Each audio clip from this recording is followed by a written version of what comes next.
دوستو، آج میں آپ کے لیے ایک ایسا روح پرور واقعہ لے کر آیا ہوں جو صرف دل کو نہیں چھوئے گا بلکہ آپ کے ایمان کو بھی تازہ کر دے گا۔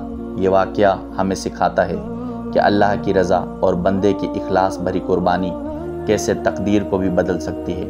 تو ویڈیو کو آخر تک ضرور دیکھیں، اور اگر آپ ہمارے چینل علم خاص پر نئے ہیں تو سبسکرائب کرنا نہ بھولیں، کیونکہ ہم لاتے ہیں ایسی کہانیاں جو ایمان، اخلاق اور حقیقت کے آئینے میں زندگی کا نیا رخ دکھاتی ہیں۔ ایک مرتبہ حضرت موسیٰ علیہ السلام کے پاس ایک نیک اور پریشان حال عورت آئی اور روتی ہوئی کہنے لگی، اے اللہ کے نبی، میں سالوں سے دعا مانگ رہی ہوں لیکن اللہ تعالیٰ مجھے اولاد نہیں دے رہا۔ میں نے سب علاج کیے، سب دعائیں کی لیکن بے سود۔ آپ اللہ سے دعا کریں کہ وہ مجھے اولاد عطا فرمائے۔ حضرت موسیٰ علیہ السلام نے کوہ طور پر جا کر اللہ تعالیٰ سے عرض کیا، اے میرے رب، ایک نیک عورت ہے، بے اولاد ہے، تیرے حضور گڑ گڑا رہی ہے، اسے اولاد عطا فرما دے۔ اللہ تعالیٰ نے جواب دیا، اے موسیٰ، اس عورت کی قسمت میں اولاد نہیں، یہ فیصلہ ہو چکا ہے۔ حضرت موسیٰ واپس آ گئے اور عورت کو یہ بات کہی۔ عورت بہت غمزدہ ہوئی لیکن کہنے لگی، اگر میرے حق میں یہی بہتر ہے تو میں راضی ہوں۔ وقت گزرتا گیا، کئی سال بعد وہی عورت حضرت موسیٰ سے دوبارہ ملی۔ حیرت کی بات یہ تھی کہ اس کے ساتھ اس کے 4 بچے بھی تھے۔ حضرت موسیٰ بہت حیران ہوئے۔ وہ فوراً اللہ تعالیٰ سے ہم کلام ہونے کے لیے کوہ طور پر گئے اور عرض کیا، اے میرے رب، وہی عورت جس کے بارے میں تو نے فرمایا تھا کہ اس کی قسمت میں اولاد نہیں، آج اس کے 4 بچے ہیں۔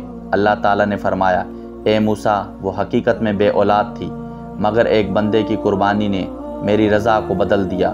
حضرت موسیٰ نے عرض کیا، اے میرے رب، وہ کون سا بندہ ہے اور اس نے ایسی کیا قربانی دی؟ اللہ تعالیٰ نے فرمایا، جاؤ اور میرے لیے انسانی گوشت لا کر پیش کرو، تب تمہیں حقیقت معلوم ہوگی۔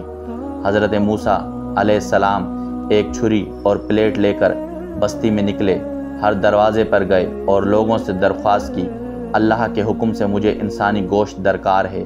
سب حیران، پریشان، خائف اور معذرت خواہ سب نے انکار کیا، مگر جب حضرت موسیٰ مایوس ہو کر واپس پلٹے تو ایک درویش نما فقیر نے پوچھا، اے اللہ کے نبی، اتنے پریشان کیوں ہیں؟ حضرت موسیٰ نے سارا واقعہ سنایا۔ فقیر نے خاموشی سے اپنی آستین چڑھائی اور چھری لی اور اپنے بازو سے گوشت کا ٹکڑا کاٹ کر حضرت موسیٰ کو دے دیا اور کہا، اگر میرے گوشت سے اللہ راضی ہے تو یہ بھی قبول ہے۔ حضرت موسیٰ وہ گوشت لے کر کوہ طور پر پہنچے اور پیش کیا۔ اللہ نے فرمایا، اے موسیٰ، تو بھی انسان تھا، اپنا گوشت کیوں نہ دیا؟ مگر جس فقیر نے میرے لیے اپنا جسم تک قربان کر دیا، میں نے اس کے اخلاص کے بدلے عورت کی تقدیر بدل دی اور 4 بیٹے عطا کر دیے۔